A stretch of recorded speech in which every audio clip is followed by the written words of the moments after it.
Time back, Christ was born. You all know the story of his birth and of all the sufferings he had to go through.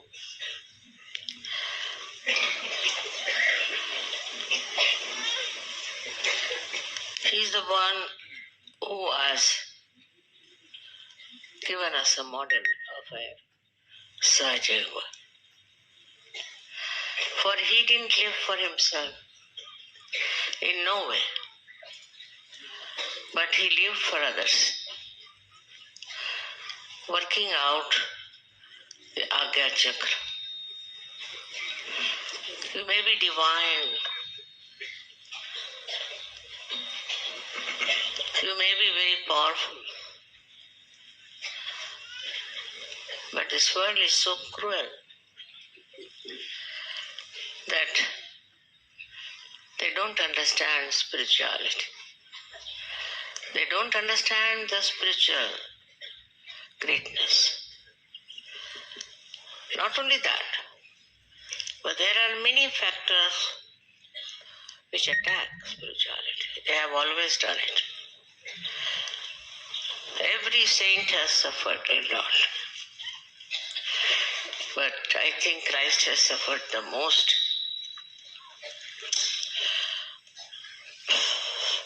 As you know, he was endowed with all the powers of Sri Ganesh, as he is the reincarnation of Sri Ganesha. The first of them was his innocence. He was the eternal child, we should say. That he couldn't understand the cruelties and the hypocrisy of this stupid world. Still, if you understand, what can you do about it?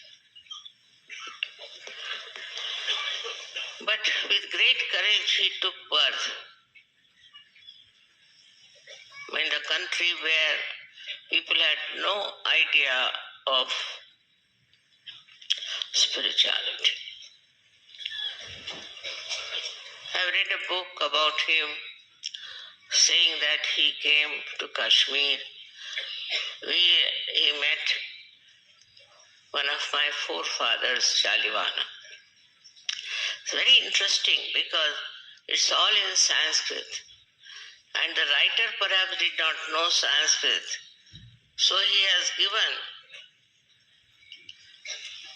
everything in Sanskrit language, which is not very congenial, I'm sure, to the Western people. Thank God he didn't know Sanskrit. Otherwise it would have been very dangerous. It's written in that he asked Christ, why have you come to India? So he said, this is my country. That's why I've come here, where people respect spirituality. But I live among people who do not understand spirituality at all.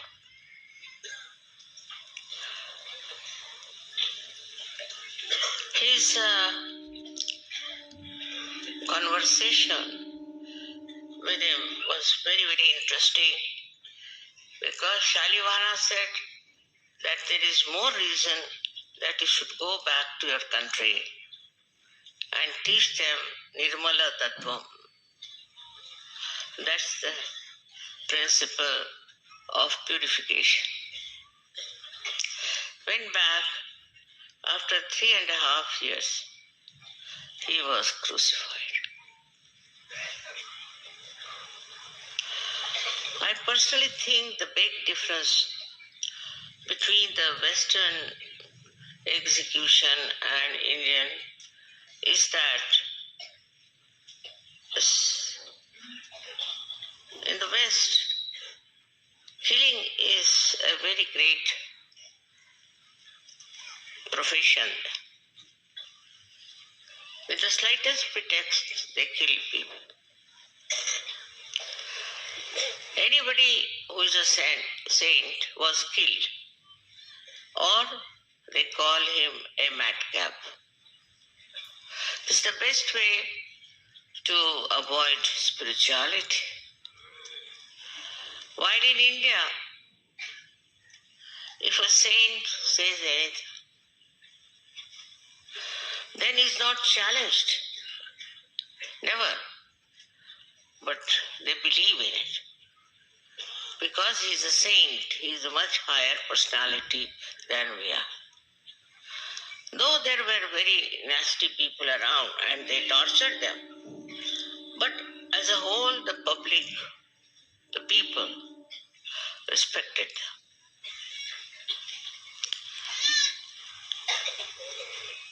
If there are false gurus, normally they don't stay in this country because they know they'll be found out.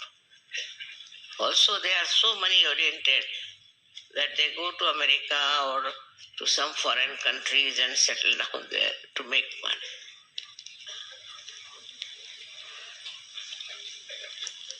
This is one of the signs, one should say. This may be one of the reasons why Christ was born in a very, very ordinary family. He had no proper bed to sleep as a child also. It's all described. Where he slept, how his mother and father lived in a place where there were cows and calves. It was to show that spirituality doesn't need any luxury, doesn't need any pomp and show. It is a power within. It is a glow and light within, which shows automatically.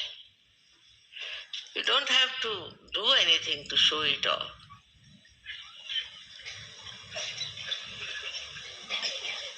Such a person doesn't have any sense of money and other things as possessions.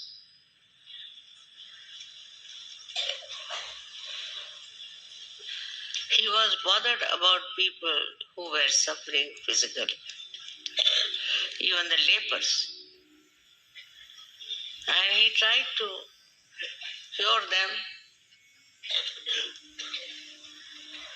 He tried to help so many people who were sick physically. Because at that time, there were no hospitals, no doctors. So his attention was drawn to people who were suffering physically. Also mentally, he tried to prepare them.